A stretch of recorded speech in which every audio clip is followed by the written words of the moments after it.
一个今年展览场梵谷的经典作品《太阳花》，透过360度镜面的呈现，就予人真深的印象。根据了解，该展览对第一栋巡回全球70个城市到达已经10几档。今年来到台南，制作团队再次大胆突破过去的规格，手出家己黑色镜面的效果，将30外座高达3800个作品，予观众踏入展览区，就参像进入梵谷的世界。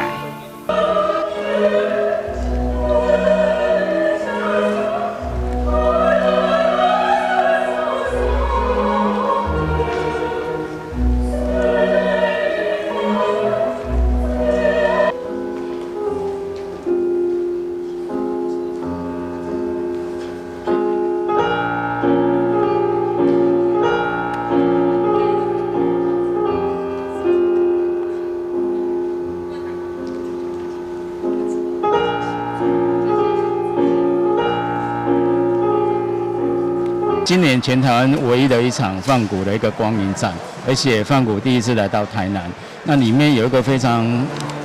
重要的一个沉浸式的一个剧场，他把梵谷的一个生平跟他的作品做一个非常完美的一个呈现。我想这是来到参与这个光影展一定要去逛的一个展场哦。地处市长魏天嘛，伫文化局观光旅游等局处长陪同，伫开幕进前先来观赏，邀请大家透过光影科技的多感官刺激来认识这位艺术大师。进去在里面看到，真的让我真的非常震撼。那沉浸在艺术的飨宴里面，沉浸在梵谷的氛围里面，让我们非常